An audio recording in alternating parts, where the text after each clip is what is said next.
আমাদের এই ধর্মদাস এরকম একটা কাণ্ড করে বসবে, কি করে বুঝবো বলো দেখি? হ্যাঁ, সব খরচ নিজের নিজের কাঁধে তুলে আমাকে পুরো আড়াল করে রেখেছিল কিনা, হ্যাঁ, কিচ্ছুটি জানতে দেয়নি। সত্যি আমাদের জমিদার মশাই পারেনও বটে, কিন্তু লোকটার মনটা বড় উদার গো। চন্দ, এটা তুমি একদম খাঁটি কথা বলেছ।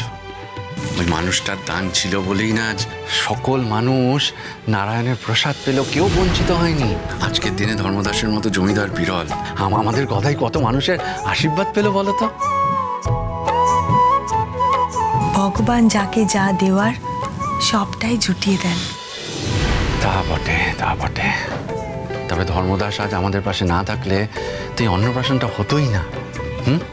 সে 2 হাত ভরে খরচ করেছে। সবই ঈশ্বরের লীলা, বুঝলে। তবে তবে আজ যদি আমরা দেড়ে গ্রামে থাকতাম, তবে আমাদের কি কারোর সাহায্যের দরকার পড়তো তুমি বলো? 100 বিঘে জমি, কোলা ভরা ধান, গোহাল ভরা গরু, কি ছিল না বলো তো আমাদের কাছে? হ্যাঁ, সত্যি সেই সব দিনের কথা মনে পড়লে স্বপ্ন মনে হয়। চন্দ্র, সত্যি স্বপ্ন। রামকুমার আর কাত্যায়নী তখন খুবই ছোট। আমাদের এই সুখের সংসারে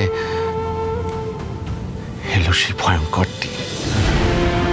আমাদের সেই সাজানো সুখের সংসারকে তছনছ করে দিল ওই অসময়ের কালবৈশাখী। চাটুর্যমশাই আছেন নাকি? চাটুর্যমশাই, ও চাটুর্যমশাই! কে বাপু? কি হয়েছে? রাজামশাই আপনাকে ডেকেছেন। রাজা মশাই মানে আমাদের জমিদার বাবু রামানন্দ রায়? হ্যাঁ, তিনি ছাড়া এই গ্রামে আর কে রাজা আছেন? তিনিই তো রাজা, আমাদের সর্বময় কর্তা। তিনি আপনাকে ডেকেছেন, চলুন এক্ষুনি। তা বলছিলাম কর্তামশাইয়ের আর্জিটা কি? ওই দেখো, কার সম্পর্কে কি বলছেন? রাজামশাই কিনা আপনাকে আর্জি জানাবেন? আর্জি নয়, ওটা হুকুম, আর ওটা হুকুম মানতে হবে। চলুন চলুন। আচ্ছা আচ্ছা, দাঁড়া বাবু, দাঁড়া। চন্দ, চন্দ, চলি গো। হঠাৎ করে কি এমন হলো যে জমিদার মশাই একেবারে পেয়াদা দিয়ে ডেকে পাঠালেন? আমি ওখানে না গেলে বুঝবো কি করে বলো? হ্যাঁ, তুমি ব্যস্ত হয়ে না। চলো ভাইয়া, চলো। এলুম গো।